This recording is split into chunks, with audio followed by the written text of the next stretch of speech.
Madame, Messieurs, merci de nous recevoir chez vous dans le cadre de ce dossier de Télé 7, ces tranches que Télé 7 vous propose régulièrement à chaque fois qu'il y a un événement qui survient ici en République démocratique du Congo ou ailleurs.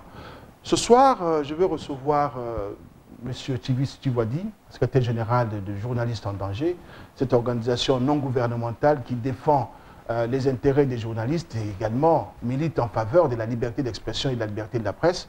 Tivis Tivwadi, qui est également un confrère qui a œuvré pendant une dizaine d'années dans les médias congolais. Avec lui, nous allons cerner la question non seulement de la liberté de la presse, mais également de ces grands rendez-vous qui s'annoncent sur le dialogue entre Congolais. Bonsoir Tivis. Bonsoir. Et merci d'avoir accepté mon invitation. C'est moi. Moi, je voudrais commencer par vous demander de nous faire l'état des lieux de la liberté de la presse en République démocratique du Congo. Oh, bienvenue. Vous savez, chaque fois qu'un journaliste me pose la question de savoir comment se passe la liberté de la presse, je dis que c'est une question piège. Parce qu'en réalité, c'est vous les journalistes qui devez être les premiers à savoir comment ça se passe, la liberté de la presse. Parce que c'est vous qui pratiquez ce métier, c'est vous qui connaissez les difficultés que vous rencontrez. Et donc moi je ne suis en tant que jeune qu'un observateur. Et j'observe cette activité médiatique à partir d'un angle. Mais je ne peux pas savoir quelles sont les difficultés que les journalistes rencontrent au quotidien. Alors on y va dans votre angle. Alors notre angle à nous, c'est l'angle de la surveillance de l'exercice quotidien au travers le monitoring que nous faisons de tous les cas d'atteinte à la liberté de la presse. Il y a toute une typologie qui recense les agressions, les menaces, les emprisonnements, les cas de censure contre des médias. Et c'est ce travail que nous faisons au quotidien et qui nous permet de publier chaque année notre rapport annuel sur l'état de la liberté de la presse. Et ce rapport, pour nous, est une sorte de thermomètre qui nous permet de jauger un peu l'état de la démocratie, l'état de la situation des droits de l'homme dans notre pays. C'est ce que nous faisons. Est-ce que vous prenez en compte dans le monitoring que vous faites cette montée en flèche de l'autocensure? Oui, ça nous inquiète énormément. Vous savez, là, c'est difficile à percevoir. Mais attends, l'année passée, nous avons dénombré au moins 180 cas d'atteintes diverses à la liberté de la presse. Et l'année dernière, on était en 160. Sur le plan simplement des statistiques, les chiffres indiquent une dégradation. Mais je pense toujours que les chiffres cachent d'autres réalités. Parce qu'en réalité, quand on arrête un journaliste, vous pouvez être sûr qu'il y en a au moins 10 autres qui se taisent. Quand on ferme un média, quand on détruit un média, vous en avez au moins 10 autres qui se taisent, qui ne peuvent pas faire leur travail, qui pratiquent ce que vous appelez effectivement l'autocensure. Et je dis, l'autocensure est aussi dangereuse à la liberté de la presse que de cas d'arrestation et même d'assassinat des journalistes. Parce qu'effectivement, les journalistes ne peuvent plus faire leur travail, alors qu'ils ont un rôle important dans une démocratie. Ils sont réduits à faire ce que moi j'appelle le service minimum de la presse. C'est ce qui se fait aujourd'hui. Ça veut dire juste ce qu'il faut pour continuer à survivre, la main tendue vers le détendeur, et juste pour ne pas avoir à subir les représailles du pouvoir public. Donc ça, on est dans cette situation où effectivement, on peut dire il n'y a pas beaucoup de cas, déjà une centaine c'est beaucoup, mais je pense que la situation, l'environnement lui-même ne permet pas que les journalistes puissent travailler en toute liberté, en toute sécurité. Alors la profession est en danger. Mais c'est vous. Encore une fois, j'ai dit, ne me posez pas à moi cette question. Moi, je considère les statistiques, j'observe, je vois qu'effectivement, les journalistes rencontrent beaucoup de difficultés encore pour faire leur travail. Ne serait-ce que dans le cadre dans lequel ils doivent évoluer, ce n'est pas un cadre, le cadre légal, ce n'est pas un cadre qui sécurise effectivement les journalistes.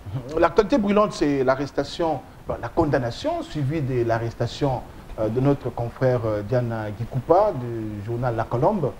Cette arrestation qui a mis en émoi toute la corporation, on était quelque peu surpris. Est-ce que j'ai également été surpris par cette condamnation suivie de l'acheminement de Diana Makala?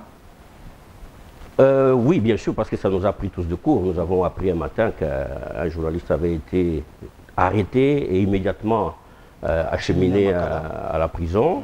Mais nous avons finalement appris qu'il avait été arrêté en exécution d'un jugement qui avait été rendu le 31 décembre et qui le condamnait à 6 mois de prison et au paiement de $20 000 d'amende pour imputation dommageable contre un sujet chinois. Oui. Je ne veux pas entrer dans le fond de l'affaire et encore moins commenter cette décision de justice, mais je voudrais émettre quelques positions de principe pour notre organisation. C'est de dire, le premier principe, c'est que la liberté de la presse, qui est garantie dans notre pays par la Constitution, cohabite dans la société congolaise avec d'autres libertés et d'autres droits. Il est important que les journalistes le sachent. Il n'y a pas que la liberté de la presse, il y a aussi la liberté et les droits d'autres personnes qui sont tout autant garantis par la Constitution. Oui. Il est important que les journalistes le sachent, que ce n'est pas une licence, la liberté de la presse, pour écrire n'importe quoi, pour dire n'importe quoi au nom de cette liberté. Deuxième position de principe, c'est qu'en démocratie, tout citoyen qui s'estime lésé par un écrit de presse a le droit de saisir la justice pour obtenir réparation d'un préjudice qu'il a subi. C'est son droit le plus absolu. Et troisième principe, nous, depuis une dizaine d'années, nous considérons que dans une démocratie digne de ce nom, aucun journaliste ne devait être envoyé en prison, être privé de sa liberté pour ce qu'il a dit, pour ce qu'il a écrit. Et que donc il y a moyen de sanctionner un journaliste qui a commis une faute dans le cadre de son travail, il y a moyen de le sanctionner autrement que par une peine d'emprisonnement. Parce que la peine d'emprisonnement non seulement ne corrige pas une fausse information qu'on a diffusée, mais dans la plupart des cas, on envoie un journaliste en prison pour le faire taire, parce qu'il vous dérange, ou parce qu'on a envie simplement de se venger de ce qu'il a écrit, même ce qu'il a écrit était fondé. Voilà pourquoi nous, depuis plusieurs années, nous avons mené cette campagne justement pour la dépénalisation des délits de presse, qui ne signifie pas un régime d'impunité pour les journalistes, mais simplement que les journalistes devaient pouvoir être protégés quand ils font ce travail, et que dans tous les cas de figure, la peine d'emprisonnement est tout à fait disproportionnée. Mais maintenant, il y a un problème, parce que dans l'état actuel de nos législations, la législation congolaise, quel que soit ce que le journaliste a écrit, même s'il avait écrit des informations vérifiées et vérifiables, s'il se présente devant le juge n'est pas tenu à chercher la véracité ou la fausseté des informations qu'il a diffusées. C'est un gros paradoxe qui empêche justement aux juges de pouvoir faire leur travail. Et c'est la raison pour laquelle nous avions salué la volonté exprimée par le nouveau Premier ministre Matata dans son discours programme, où il avait annoncé parmi ses priorités le dépôt au niveau du Parlement d'un projet de loi pour modifier le code pénal dans ses dispositions qui autorisent les emprisonnements des journalistes, auxquels ne seraient appliquées à ce moment-là que des peines d'amende. Malheureusement, des sanctions civiles donc. Voilà, malheureusement, ce projet de loi n'a pas encore été déposé, mais je pense que là, il s'agissait d'un engagement fort du Premier ministre, et qui traduit la volonté du gouvernement en faveur de la liberté de la presse et pour la protection des journalistes. Et c'est pour cela que je dis, saisissant justement le cas de Diana, il faudrait qu'effectivement, sur le plan politique, qu'on puisse manifester cette volonté politique en ordonnant sa libération provisoire ou conditionnelle. Ne serait-ce que pour lui permettre de chercher les voies et moyens de pouvoir réunir les 20 000 $ qu'on lui demande. Vous ne pouvez pas en même temps demander à quelqu'un payer 20 000 $ et l'enfermer en prison pendant 6 mois. Mais où voulez-vous qu'il aille chercher cet argent s'il ne peut pas travailler pendant 6 mois? Il est là sanctionné doublement. Alors, ça ressemble, c'est pour ça que je dis, c'est une décision de justice qui est disproportionnée, c'est un non-sens qui frise un peu l'acharnement pour des motifs inavouables. Et c'est pour ça qu'il faut absolument qu'on mette fin à cela. Et je pense qu'en ce moment où on est en train de parler de dialogue, de cohésion, on a besoin que les autorités fassent des gestes d'apaisement. Et la libération du journaliste, c'est un grand geste d'apaisement en ce moment où on est en train de chercher la cohésion nationale. Et ce qui est étonnant, c'est que le procès de Diana, il a pris 24 jours, 26 jours, si je ne me trompe pas. Cette célérité, lorsqu'on connaît la lenteur, la lourdeur de l'appareil judiciaire congolais, ça étonne tout de même. Alors, tu vas dire, il n'y a pas que Diana, hein, votre rapport a été suffisamment clair, des cas flagrants ont été relevés. Il y a également Reporters sans frontières qui a classé notre pays à la 142e position. Ben, il y a du travail à faire. Vous savez, comme j'ai dit, la liberté de la presse, c'est celle qui permet de mesurer l'existence d'autres libertés, d'autres droits dans un pays. C'est vrai que c'est pas honorant. Occuper la 142e place sur 179. On est vraiment les derniers de la classe. On ne mérite pas ça. Nous sommes quand même une république démocratique du Congo. Et ce que nous disons dans nos rapports, c'est pour interpeller le pouvoir public, l'opinion, pour que des corrections soient menées là où il y a des fautes, qu'on puisse sanctionner ceux qui s'en prennent à des médias. Et s'il en va de l'image même du pays. Oui. Parce qu'aujourd'hui, occuper cette place-là pour un pays, ce n'est pas un compliment. Et je pense que plutôt que comme j'entends souvent les gens essayer de dénigrer le travail que les organisations font, je pense qu'on devait prendre en compte les propositions que nous faisons d'amélioration du cadre légal des journalistes, de la meilleure protection des journalistes pour qu'effectivement, sur le plan extérieur, justement, on puisse un peu redorer cette image démocratique de notre pays.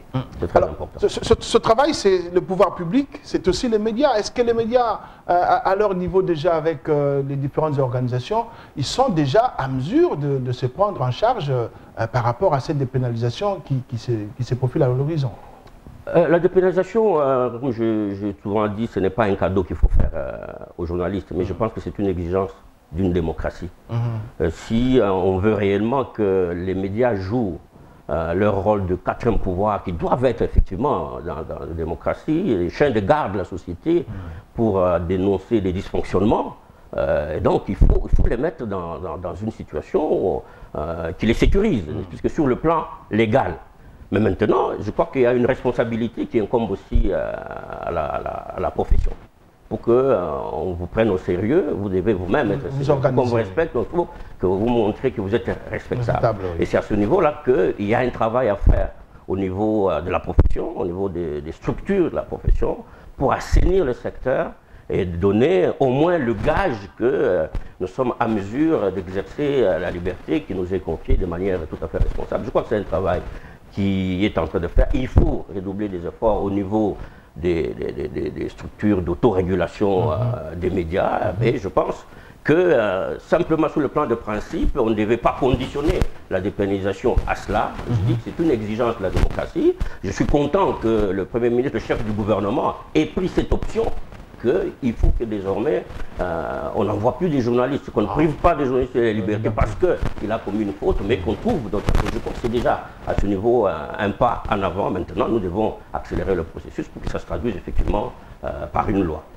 Alors, Djivis, tu vas dire, secrétaire général de Journalistes en danger, tout le monde, le principe est que la liberté, il ne faut pas que ce soit le fait du prince. Est-ce que les journalistes eux-mêmes ne doivent-ils pas s'engager résolument dans cette quête de la liberté d'expression afin qu'ils puissent exercer normalement leur travail comme ça se fait ailleurs? Bien, il y a beaucoup de problèmes, de difficultés qu'on peut trouver comme étant autant des justifications pour expliquer pourquoi les journalistes ne font pas. Je vous ai parlé tout à l'heure de service minimum que les journalistes pratiquent à cause non seulement de la peur qu'ils ont de subir des représailles quand ils font leur travail, mais il y a aussi les besoins de survie. Vous savez, l'environnement économique dans lequel évoluent les médias ne permet pas justement toujours de mettre les journalistes en situation de pouvoir assumer leur indépendance. Absolument. On ne peut pas être un journaliste libre et indépendant quand on a la main tendue tout le temps derrière les détenteurs de pouvoir. Derrière le coupage. C'est un problème. Je ne dis pas que ça justifie toutes sortes de comportements, mais je dis... Mais ça contribue énormément. On comprend cela, mais on ne peut pas les justifier par un certain nombre de dérapages que nous constatons. On ne peut pas être justifiés autrement que par soit un manque de professionnalisme, soit par le fait qu'il y a au niveau des médias eux-mêmes une sorte de complaisance, un relâchement au niveau des responsables de ces médias. Je pense que c'est un travail de tout le monde, les responsables des médias, les journalistes et tout professionnels. Je pense que tout le monde devait effectivement commencer à se poser la question, quel est notre rôle dans la société? Il faut que les journalistes eux-mêmes se posent cette question, mais pas que les autres leur donnent un rôle, mais en tant que journaliste, quel est mon rôle dans la société pour contribuer à l'avancement, n'est-ce pas, de la société, à l'amélioration, n'est-ce pas, du vécu de tout le monde, quoi. Alors, j'ai vu il y a une question qui revient régulièrement. On a le ministère des médias on a l'autorité le Conseil supérieur de l'audiovisuel et de la communication qui a remplacé la haute autorité des médias. J'avais en tête la haute autorité des médias, vous comprenez pourquoi. Cette confusion, est-ce que cette confusion ne participe-t-elle pas à une démarche qui finalement ne vise qu'à brimer le journaliste plutôt que d'encourager et de travailler à l'émergence de la liberté? Bien, écoutez, moi je ne veux pas maintenant entrer dans ce débat, je ne veux pas remuer des plaies. Vous savez qu'avant la mise en place de ce gouvernement, notre organisation avait été la première à demander au Premier ministre que dans la formation de son prochain gouvernement, qu'il n'y ait pas de ministère qui est en charge les médias. Ce n'est pas parce qu'on en voulait à quelqu'un, mais tout simplement c'est un problème de principe et de logique. Là où il existe une structure de régulation des médias qui est reconnue par la Constitution, on ne voyait pas très bien comment on peut avoir en plus un ministre qui a en charge les médias, c'est-à-dire qui a la charge de contrôler les médias. Je crois qu'en démocratie, c'est un peu... un non-sens. C'est pas tout à fait compatible, mais évidemment, on a compris tout le débat qui a été fait autour. Parce que, et aujourd'hui, effectivement, l'existence de ce ministère donne parfois l'impression que s'il empiète sur les prérogatives du Conseil supérieur de la communication, effectivement, et ça fait problème. Mais je pense qu'il faut que l'instance de régulation qui est habilitée, justement, à faire ce travail puisse s'assumer. L'impression que ça donne souvent, c'est que les décisions sont prises, par exemple, pour fermer des médias, pour sanctionner des journalistes. Ça donne parfois l'impression que les décisions sont prises à un niveau, et puis avalisées, entérinées. Nous aurions voulu que, c'est ça que puisse travailler, avoir une plus grande marge de manœuvre, sans avoir à côté tout un ministère qui semble lui faire de l'ombre. Mais bon, le gouvernement est là, la politique veut qu'il soit là, bon, voilà, on constate, on prend acte. On prend acte. Dans les années à venir, on peut rêver d'une liberté, de l'exercice de la liberté de la presse en RDC par les journalistes. On peut rêver que les choses pourraient s'améliorer. Il faut que les journalistes, comme j'ai dit, redeviennent dans la société. C'est comme on dit, ces empêcheurs de tourner rond dans une société là où il y a la corruption, là où il y a c'était comme la nôtre, et tout ça. Il faut que les journalistes commencent à inquiéter les hommes politiques. Aujourd'hui, on a l'impression que bon, les gens s'en foutent un peu, ils peuvent faire n'importe quoi parce qu'il n'y a pas de médias qui sont là pour essayer justement de jouer le rôle, comme j'ai dit tout à l'heure, de chien de garde de la société. Chien méchant, j'allais même dire, c'est chien méchant de la société. Quand les choses ne marchent pas, le journaliste doit être celui qui aboie, celui qui fait peur. Voilà, Diana l'apprend maintenant à ses dépens. Il est emprisonné à Makala et pour nous, ce serait un signal fort de la part du pouvoir public de libérer Diana. Diana qui représente la corporation qui est malmenée à ce jour. Et comme un seul homme, tous les hommes des médias de la République démocratique du Congo souhaitent ardemment la libération de Diana. Que ce serait vraiment un geste d'apaisement. Et je pense que nos autorités, en tout cas le gouvernement, ils en ont besoin maintenant. Quand on parle de ce dialogue, de la cohésion nationale, je crois que ça, il ne faut pas que ça soit simplement dans le discours, ça doit être accompagné d'un certain nombre de gestes de bonne foi, des gestes qui amènent l'apaisement sur la scène politique. Alors je vais embrayer dans le même sens dans notre deuxième partie, la deuxième partie de cette émission Tivadi. Vous êtes de la société civile, comme vous et moi, nous sommes de la société civile. Et nous traitons des questions de l'État, des questions politiques, de l'actualité économique et autres. Et il y a cette concertation nationale qui est à venir. Est-ce que les structures comme les professions comme la profession des journalistes a également un mot à dire, a également une contribution à apporter dans ce débat qui va s'organiser très bientôt? Mais les médias, les journalistes font partie de la société civile. Et donc, effectivement, c'est une composante. Les médias sont une composante importante de la société. Et donc, ils doivent effectivement s'intéresser à tout ce qui se passe, surtout quand il y a des crises majeures dans la société, quand il y a une crise politique comme celle-ci. Je pense que les médias devaient pouvoir prendre le devant, n'est-ce pas, pour essayer de recadrer les choses, pour expliquer les enjeux qui se profilent, pour expliquer les causes des crises. que nous connaissons dans notre pays. Et donc ça, c'est pas, on ne peut pas laisser la politique aux seuls politiciens. Comme disait quelqu'un, si vous vous intéressez par la politique s'occupe de vous et de quelle manière. Je pense que ce qui se passe dans notre pays ne peut laisser personne indifférent, en tout cas pas la société civile. Nous, en ce qui nous concerne, nous sommes très intéressés. Nous suivons de près et nous avons aussi des propositions, des avis à émettre quant au comportement. Parce que la politique, telle qu'elle se pratique ici, on pense toujours que ceux qui font la politique, c'est pour exercer le pouvoir, c'est pour conquérir le pouvoir. Mais non, je pense qu'on peut parler politique, on peut donner sa contribution pour permettre à la société de s'améliorer, permettre à la RDC d'aller de l'avant. Parce que la situation actuelle dans laquelle est plongé notre pays, c'est une situation dramatique pour nos populations et pour nous-mêmes. Et je crois que personne ne peut rester indifférent par rapport à ce qui se passe. Alors, l'initiative est du chef de l'État. Il a annoncé le 31 décembre, si je ne m'abuse pas, et il avait dit, je me souviens, que le plus tôt possible, en début d'année, il allait matérialiser cette initiative. Le mois de janvier est terminé, on voit un balbutiement avec Évariste Bochab, Oben Minakou, mais finalement, Tivisi Wadi, on risque de ne pas avoir des dialogues du tout parce que rien n'est mis en place. On a comme l'impression qu'on ne navigue pas à vue, on ne navigue pas du tout.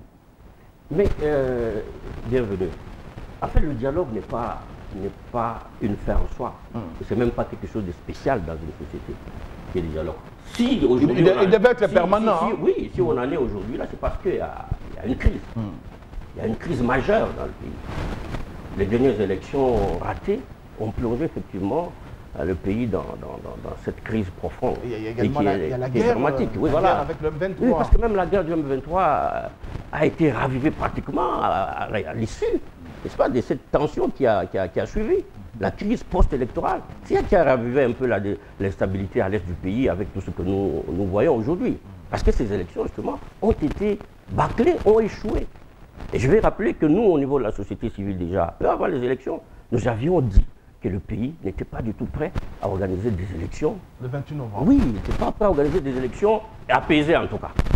Mais évidemment, comme toujours, parfois on a l'impression qu'on n'est pas suivi, mais les conséquences sont là. En fait, on est toujours rattrapé. Voilà, les conséquences sont là, c'est que les élections n'ont pas permis parce que il y ait une certaine accalmie, ou bien au contraire, et tout ça, ça nous enfonce davantage. Mais maintenant, je pense que cette page douloureuse de notre histoire, je ne dis pas qu'il faut la tourner comme ça, d'un revers de la main, mais je pense qu'il faut la réécrire. Il faut réécrire cette page, et il faut la réécrire ensemble, maintenant. Arrêter avec ce débat sur qui a gagné les élections, qui est légitime, qui n'est pas. Je crois qu'il faut arrêter ce débat, parce que ça ne mettra jamais tout le monde d'accord. Mais regardez maintenant la situation, l'avenir de notre pays bien en face et essayer de trouver des solutions de manière globale au problème. C'est ce que propose le président de la République. Oui, il a donné une bonne idée. Il a donné une bonne idée de ce dialogue. Je pense que c'est une bonne idée. Encore faudrait-il maintenant, dans la mise en pratique, qu'on ne puisse pas torpiller cette bonne idée. Parce que parfois on a l'impression, on a de bonnes idées, mais après on donne l'impression de vouloir torpiller ses propres idées. C'est l'impression que moi j'ai personnellement. J'ai comme l'impression que cette initiative louable en soi peine à se matérialiser parce que visiblement on veut la détourner de son objectif. Ce serait bien dommage parce que j'ai vu que il y a des concertations qui ont commencé par-ci, par-là, mais en même temps, vous savez qu'il y a Kampala aussi. Mais Kampala, avec le gouvernement, c'est comme si ce qui se passe maintenant me donne l'impression qu'on anticipe sur l'échec de Kampala. Mais il faut, je pense, prendre vraiment, comme on dit, le taureau par la corne. Il n'y a pas que M23. Le M23, c'est comme la face visible d'un iceberg.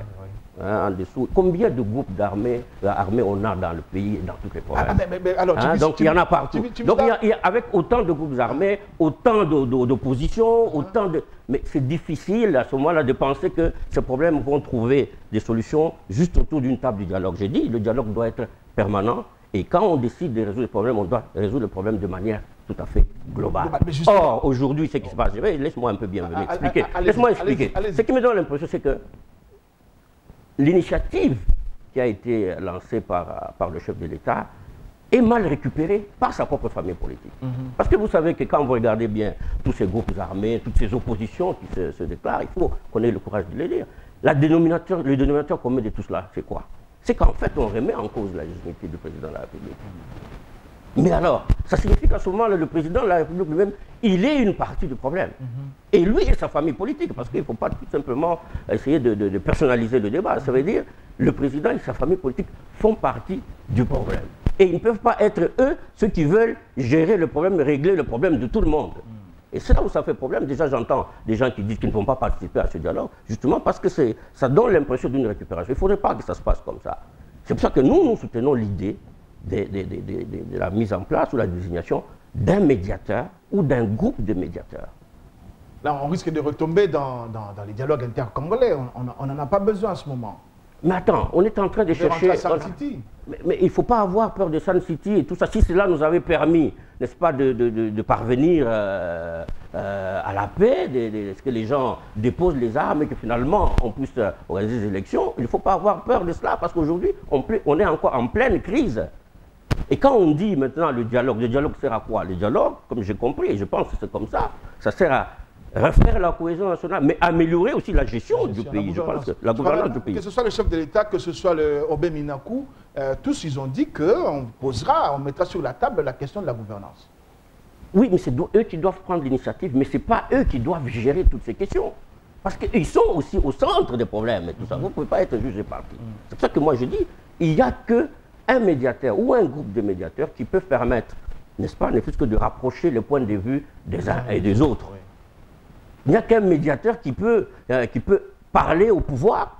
Un médiateur, c'est-à-dire la personne ou un groupe de personnes qui peuvent être écoutées par l'opposition, des gens qui sont respectés par la société civile, des gens qui connaissent les revendications, y compris des Congolais de la diaspora, des gens qui ont une certaine autorité morale pour pouvoir en imposer, pour pouvoir être écoutés. Je pense que c'est ce profil. Ces oiseaux rares existent dans ce pays. Alors on peut les trouver. On peut les trouver. Moi, je dis, ce médiateur ou ce groupe de médiateurs peut être un Congolais ou un étranger. Ça peut être dans un groupe où on trouve des Congolais et des étrangers, peut-être les deux à la fois. Mais on peut les trouver ici. Mais le problème, c'est qu'il y a effectivement des gens qui soient effectivement engagés pour nous permettre de sortir de la crise. Quand on va prendre un médiateur étranger, on le prend juste pour le besoin de la cause, parce qu'il faut se retrouver autour d'une table. Mais je ne suis pas sûr que celui-là connaît bien tous les problèmes de la RDC. Je ne suis pas sûr qu'après, il va s'investir dans le suivi, n'est-ce pas, des engagements que les uns et les autres vont prendre, parce que les gens ont autre chose. Donc il faut instituer, moi je pense qu'il faut instituer une sorte de médiation permanente dans ce pays.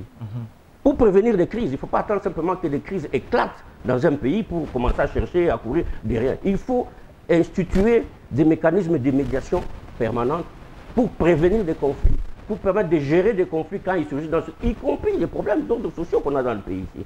Il faut donc ces structures-là qui soient permanentes. Parce qu'aujourd'hui, même si on se retrouve autour d'une table à l'occasion de ce dialogue, mais on ne va pas régler tous les problèmes du pays. Lors de cette rencontre, qui va durer peut-être une semaine, 2 semaines, on ne va pas régler tous les problèmes. Et après, qu'est-ce qui va se passer? Si on n'est plus d'accord, et tout ça, on prend encore les armes et puis on cherche encore se retrouver quand même. Non. Je pense qu'il y a des pays qui sont développés où ces genres de structures qui jouent un peu une sorte de rôle d'ombudsman de la République. C'est une structure de régulation de la vie politique d'un pays. On peut avoir cette structure de manière plus ou moins permanente et je pense qu'ici, dans notre pays, ce n'est pas des gens qui manquent. On peut avoir ce profil-là, des gens qui sont tout à fait crédibles, des gens qui sont indépendants et des gens qui peuvent être écoutés quand ils parlent. Mais là, vous avez évoqué dans une interview que j'ai lue quelque part, des pays comme la France qui disposent de pareilles structures. Est-ce que sa faisabilité ici chez nous ne va-t-elle pas se buter à cet ancrage des uns et des autres dans des tendances politiques diamétralement opposées et difficilement conciliables? Mais ici, vous savez, ici, on ne peut pas mettre, on ne mettra jamais tout le monde d'accord sur tout. Hein, je pense que, et là, j'ai dit, la responsabilité de cela incombe quand même au chef de l'État. C'est lui qui doit prendre l'initiative. Vous savez, aujourd'hui, le président... Tout en étant le problème, lui aussi. Oui, oui, oui. Il est dans le problème, mais il doit beaucoup plus prendre conscience des dangers qui menacent le pays. Parce qu'il est le numéro 1, celui qui doit prendre conscience. Il se retrouve aujourd'hui un peu dans la situation d'un père de famille qui fait face, disons, à l'infidélité de sa femme, à la rébellion de ses enfants dans la maison. S'il ne fait pas attention, la femme et les enfants vont se mettre d'accord pour le foot dehors, et c'est lui qui a le plus besoin d'aller chercher le voisin pour qu'il vienne, n'est-ce pas, calmer la situation. Je pense que dans toute famille, quand il y a des problèmes, on a besoin d'un arbitrage.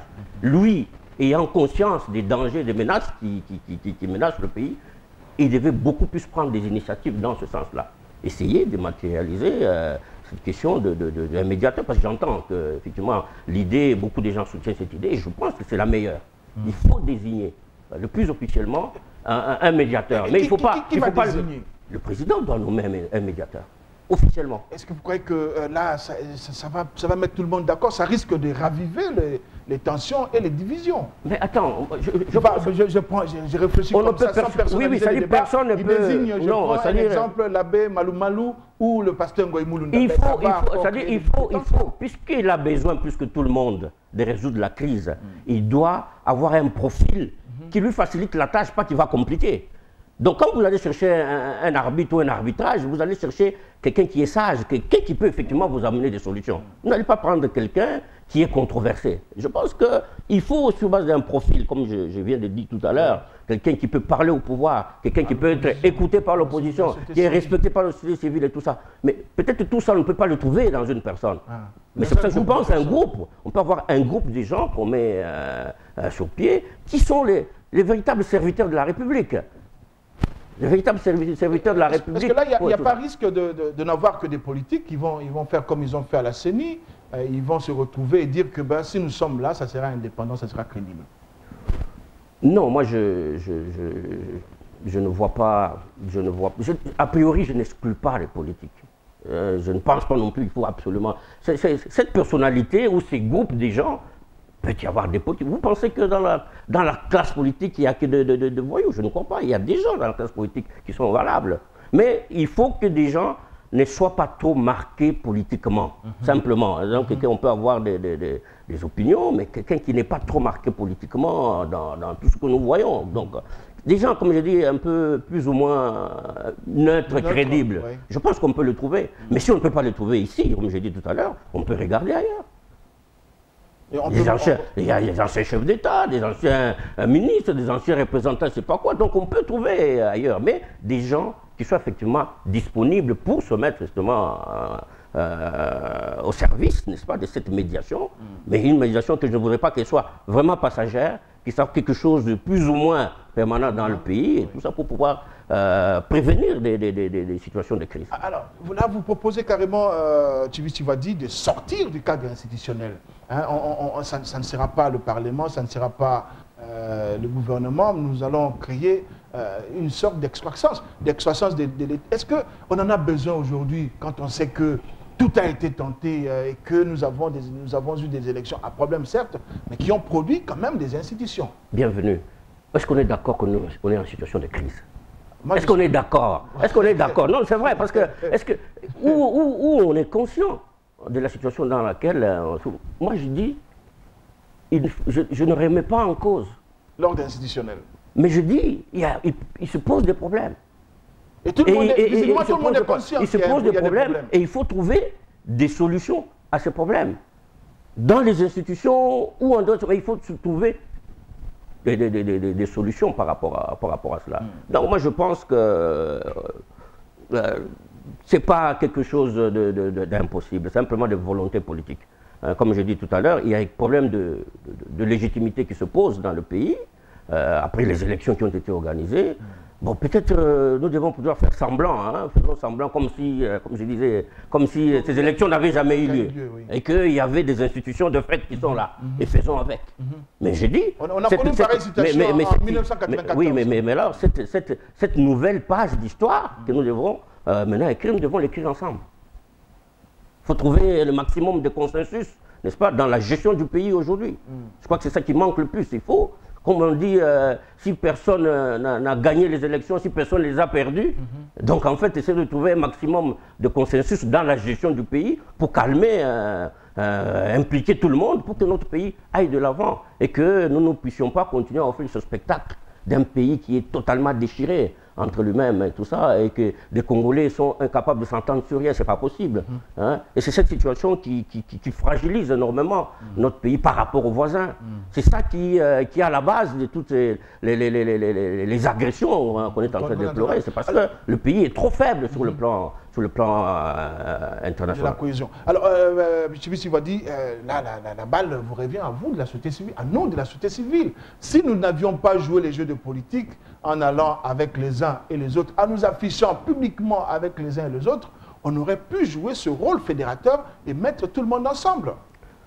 Moi, je ne suis pas dans la logique de penser qu'il y a dans ce pays des gens bien, des bons, et d'autres des mauvais. C'est-à-dire ceux qui sont au pouvoir seraient vraiment les pires gens. Et que de l'autre côté, sur les partis, même pas au niveau de la société civile, on ne peut pas dire. Donc, je pense qu'il faut considérer, hein, je pense que sincèrement considérer dans l'état actuel de notre pays que tout le monde, la classe politique aussi bien de l'opposition, du pouvoir et même de la société civile, tout le monde a une part de responsabilité dans ce qui nous arrive et que ça ne sert à rien de continuer à désigner les uns les doigts, de jeter la pierre sur les autres, que c'est dans les efforts de tout le monde qu'on peut aider à reconstruire ce pays.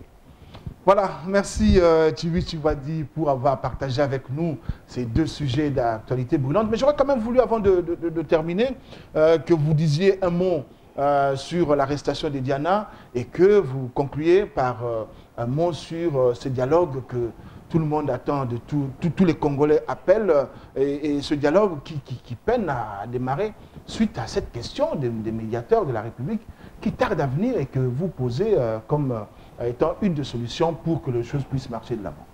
Eh bien, écoutez, sur le cas de notre confrère qui est à Makala, je dis simplement, je voudrais répéter que sa place n'est pas là. Et que emprisonné, j'étais un journaliste en prison dans un pays qui prétend être une démocratie. Je pense que ça n'honore pas l'image démocratique de notre pays. Quel que soit ce qu'on peut reprocher aux journalistes. J'ai dit la peine d'emprisonnement, surtout quand il se fait de cette manière-là, parce que je ne suis pas sûr que le procès s'est déroulé de manière juste et équitable. On a comme l'impression que on a voulu se venger d'un journaliste et que donc on l'a condamné à une peine que j'estime comme étant très disproportionnée.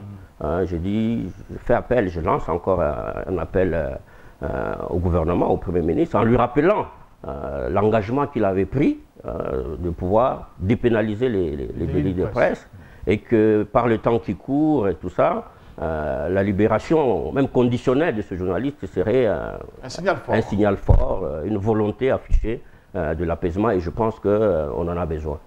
Maintenant pour le reste, en ce qui concerne les tractations qui se déroulent pour l'organisation de ce cadre de concertation sur la cohésion nationale, je pense qu'il ne faudrait pas qu'on torpille en même temps une idée qui est bien, qui est positive, qui est bien accueillie par les gens, mais il faudrait que le président lui-même puisse disons, recadrer les choses. Et moi, je pense, en l'état actuel des choses, quand j'entends les uns et les autres, je crois que la solution qui nous permettrait de mettre peut-être tout le monde d'accord, de calmer les ardeurs des uns et des autres, c'est la désignation d'un médiateur ou d'un groupe de médiateurs qui soient des personnalités tout à fait crédibles, ayant une certaine autorité morale, à mesure de pouvoir parler aux uns aux autres, rapprocher les positions des autres, et que ce cadre,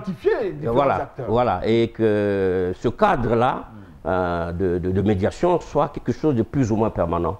Et on en a besoin dans un pays qui est tout le temps en crise et en conflit.